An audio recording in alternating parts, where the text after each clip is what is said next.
So I'm chatting here with Christine Sakakibara, originally from Australia, now based in Israel. Tell us about whereabouts do you live?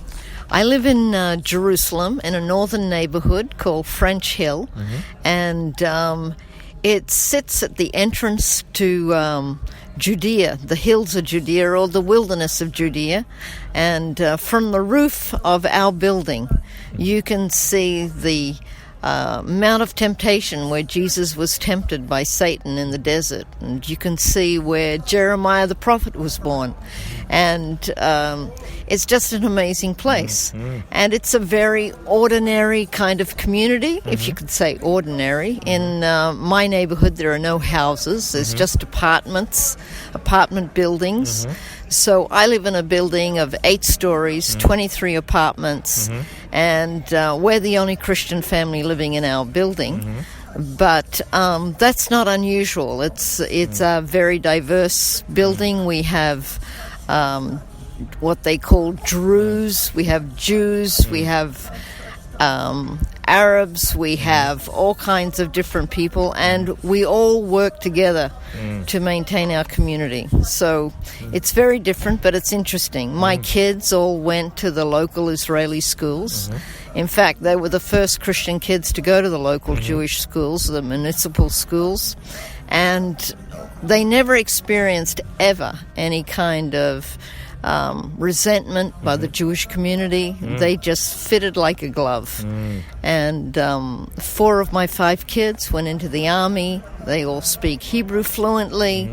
And I speak Hebrew too, because I've been in Israel for 42 years. So if you don't know how to argue in Hebrew, you're not worth your salt. Now, a lot of people think it's really dangerous over there. What's the latest? What's the lay of the land where you're at right now?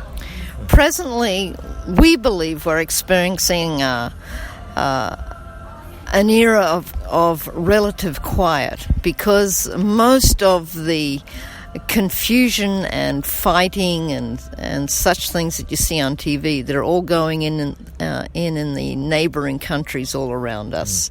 And so Israel quietly is sending a lot of medical teams into Jordan to the refugee camps. A lot of the churches have gotten together and they're gathering clothes and money to be able to help the refugees and sending in teams to minister to them. There's a lot of injured that are coming across from the Syrian border in the north, and Israel is treating them. So actually, we are like this little oasis of peace at the moment. It doesn't mean that we're not affected by terror. We are affected by terror, homegrown terror. But this is a lifestyle that you get used to. And it's particularly because it's Ramadan. So we expect for there to be incidents in Ramadan. In fact, if there isn't, we begin to worry what's coming next, because that's when demonic forces are released, and so we see a lot of that activity going on. But everyone is aware, everyone is alert, and everyone deals with it very quickly.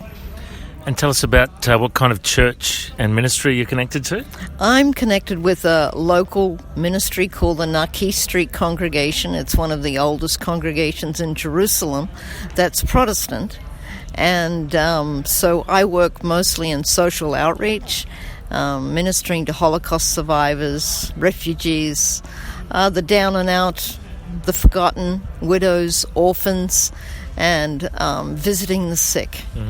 And it's not very dynamic. You won't see my name up in lights. But trust me, it puts a light in my heart. And tell us a bit about your message here in Australia. When you come back to Australia, what's the kind of message that you bring?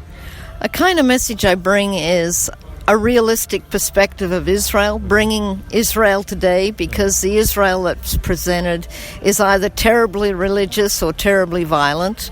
It's not the real Israel. The real Israel are people and stories and incredible history. And so I bring with me a message about God is moving and continuing to move in Israel in a beautiful way through the people. And it's a privilege to live there and see it. I been watching a bit of Christian TV recently and seen Hillsong over in Israel, planting churches and recording albums over there. Yeah. Great to see more Aussies over there, hey? Yeah, they're a little bit on an emotional high at the moment. But that's because they haven't had to live there on the ground. Yeah. It's a bit of like having a honeymoon experience, and that's okay too. If that's what works, that's good. And it is exciting because for Hillsong to finally have an awakening in regards to Israel gives us great encouragement, because the church in Israel itself, the local body, sometimes gets bypassed by the bigwigs. And it was lovely that they opened up every single concert and invited locals to come along. So that was a real breakthrough. Wonderful. Well, God bless you, Christine, and shalom. Shalom. God bless you.